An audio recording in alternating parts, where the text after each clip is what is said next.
और ये बात मैं पहले 2-3 बार कह चुका हूँ कि जनरल करियप्पा जो उस समय हमारे सेनाध्यक्ष थे, उन्होंने कहा था नेहरू जी से कि 1 महीना और दे दीजिए, पूरा कश्मीर ले लेंगे। नेहरू नहीं माने, कैबिनेट से भी बात नहीं की और सीधे यूनाइटेड नेशन सिक्योरिटी काउंसिल चले गए। और क्या हुआ नतीजा आपको मालूम है। और नेहरू लियाकत समझौते को मैं क्यों हिंदुओं के साथ धोखा कर रहा हूँ, उस समय देश के माहौल को ज़रा याद कीजिए, वातावरण जो था।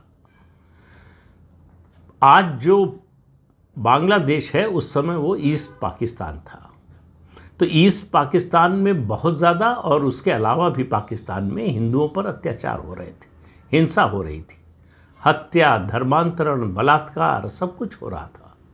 और बड़ी संख्या में ईस्ट पाकिस्तान से हिंदू भागकर भारत आ रहे थे और उसमें भी खासतौर से पश्चिम बंगाल में। देश में पाकिस्तान के खिलाफ लोगों का खून उबल रहा था।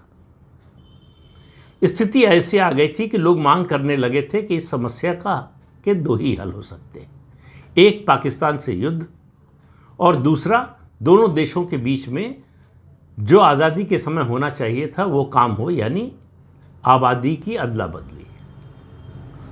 अब नेहरू के लिए ये बड़ी समस्या थी। नेहरू ने विभाजन के समय रोक लिया था इसे, गांधी जी का सहारा लेके कि जो मुसलमान रुकना चाहे रुक जाए।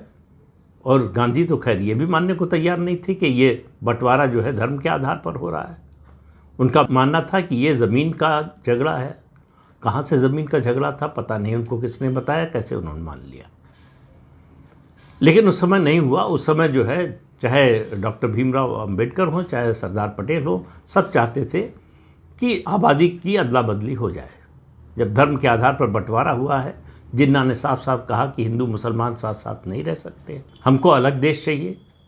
और याद रखिए जिन्ना की बात, उन्होंने कहा हमें या तो डिवाइडेड इंडिया चाहिए या डिस्ट्रॉयड इंडिया चाहिए, ये शर्त थी उनकी। ऐसे में नेहरू लियाकत समझौता क्यों हुआ और उसमें जो शर्तें रखी गई उनको सुनकर आपको लगेगा कि ये तो बहुत अच्छा समझौता था, दोनों देशों के जो अल्पसंख्यक थे उनके हित में। उसमें कहा गया कि दोनों देशों में जो अल्पसंख्यक हैं उनकी सुरक्षा की जिम्मेदारी उन सरकारों पर होगी, यानी पाकिस्तान में हिंदुओं की सुरक्षा की जिम्मेदारी पाकिस्तान सरकार और भारत में मुसलमानों की सुरक्षा की जिम्मेदारी भारत सरकार पर होगी। ये भी उसमें प्रावधान रखा गया कि बंटवारे के बाद जो लोग अपना सब कुछ छोड़कर आ गए हैं दोनों देशों में, वो वहाँ जाकर लौटकर, यानी हिंदू पाकिस्तान जाके और मुसलमान भारत आकर अपनी संपत्ति का निपटारा कर सकते हैं।